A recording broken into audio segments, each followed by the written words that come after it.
My name is Abhi Chaudhary. I study in class 8. My class teacher name is Mrs. Swati Chaudhary. My math subject teacher name is Mrs. Kajol Singh. Today I am going to tell of the area of 2D and 3D shapes. ये हमारा rectangle है, आयत, और इसका क्षेत्रफल किसी तल को ढकने में लगे वर्गाकार टुकड़ों की संख्या इसका क्षेत्रफल होता है। इसमें लंबाई, ये इसकी लंबाई और इसकी चौड़ाई है। तो जितने, और जब हम इसके बॉक्स गिनते हैं तो हमें इसका क्षेत्रफल प्राप्त होता है। आयत का क्षेत्रफल लंबाई गुना चौड़ाई होता है। और ये हमारा वर्ग है, ये भी वही है, किसी तल को ढकने में लगे वर्गाकार टुकड़ों की संख्या वर्ग का क्षेत्रफल होती है। और इसका क्षेत्रफल भुजा गुना भुजा होता है। इसके अंदर जितने वर्गाकार टुकड़े लगे हुए हैं उनको गिनने पर जितने इनकी संख्या आती है वे वर्ग का क्षेत्रफल होता है। वर्ग का क्षेत्रफल भुजा गुना भुजा। अब त्रिभुज का क्षेत्रफल भी हमें आयत के क्षेत्रफल से ही प्राप्त होता है। जब हम किसी आयत को बीच में से दो टुकड़ों में विभाजित कर देते हैं तो हमें इस प्रकार की आकृति प्राप्त होती है। तो जो आयत का क्षेत्रफल होगा उसका आधा इस त्रिभुज का क्षेत्रफल होगा। तो आयत का क्षेत्रफल त्रिभुज का क्षेत्रफल होता है आयत का क्षेत्रफल बटे 2।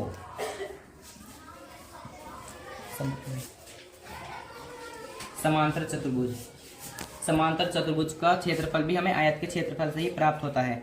जब हम आयत के इस वाले टुकड़े को काटकर इधर लगा देते हैं तो हमें ये आकृति प्राप्त होती है जो कि एक समांतर चतुर्भुज है। आयत का क्षेत्रफल लंबाई गुना चौड़ाई होता है। तो इसमें समांतर चतुर्भुज में इसकी लंबाई तो है जो इसकी चौड़ाई होती है ये इसकी ऊंचाई बन जाती है। तो समांतर चतुर्भुज का क्षेत्रफल हो जाता है आधार गुना ऊंचाई। समलंब का क्षेत्रफल भी हमें आयत के क्षेत्रफल से ही प्राप्त होता है। जब हम आयत के इस भाग को काटकर इधर इस तरह से लगा देते हैं तो हमें एक समलंब प्राप्त होता है।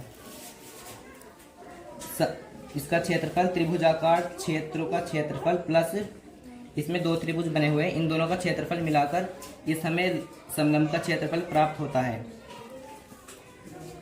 समांतर चतुर्भुज, समचतुर्भुज का क्षेत्रफल भी हमें आयत के क्षेत्रफल से ही प्राप्त होता है। ये देख सकते हैं यहाँ पर जो आयत बना हुआ है हमने इसे इस तरह से फोल्ड करके यहाँ से कटिंग करके हमें इस प्रकार की आकृति मिलती है, और जो कि एक समचतुर्भुज है। और समचतुर्भुज का क्षेत्रफल यही होता है, जितने इसमें समकोण त्रिभुज बन रहे हैं उन चारों का क्षेत्रफल मिलाकर हमें समचतुर्भुज का क्षेत्रफल प्राप्त होता है। इसलिए समचतुर्भुज का क्षेत्रफल 1/2 गुना विकर्णों का गुणनफल होता है। यहाँ वृत्त का क्षेत्रफल, मैंने यहाँ पर इस वृत्त के 16 टुकड़े किए हुए हैं। जब हम वृत्त के 64 टुकड़े करते हैं और उन्हें इस तरह से चिपकाते हैं तो हमें एक पूरा आयत प्राप्त हो जाता है, और आयत का क्षेत्रफल लंबाई गुना चौड़ाई हो जाता है। तो जो 64 टुकड़े हम चिपकाते हैं वो ये जो वृत्त की आर्क होती है ये उसकी लंबाई होती है जो कि परिधि होती है, और वृत्त की परिधि 2πr होती है। तो ये इसकी आधी हो जाती है πr, और ये आयत की लंबाई चौड़ाई होती है जो वृत्त की त्रिज्या होती है। तो आयत का क्षेत्रफल होता है लंबाई गुना चौड़ाई। इस प्रकार वृत्त का क्षेत्रफल हो जाता है πr²। बेलन का क्षेत्रफल, अब बेलन का क्षेत्रफल भी हमें आयत के क्षेत्रफल से ही प्राप्त होता है। आप देख सकते हैं यहाँ पर जब हम इसे इस तरह से मोड़ते हैं तो ये बेलन बन जाता है, और ये जो ये जो आयत की लंबाई होती है ये यहाँ पर इस सिलेंडर की परिधि बन जाती है। और हमने जब इसे ऐसे मोड़ते हैं तो इसकी आयत की लंबाई ये वृत्त की परिधि बन जाती है, और जो इसकी ये चौड़ाई होती है यहाँ पर ये ऊंचाई बन जाती है।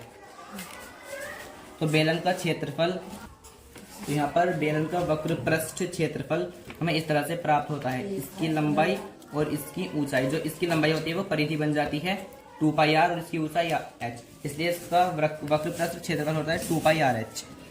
अब इसका संपूर्ण पृष्ठ क्षेत्रफल, इसका संपूर्ण पृष्ठ क्षेत्रफल 2πrh का h, और इसके ऊपर नीचे वाले दोनों तलों का क्षेत्रफल, चूंकि वृत्त का क्षेत्रफल πr² होता है इसलिए pi r square plus pi r square बराबर 2 पाई आर स्क्वायर।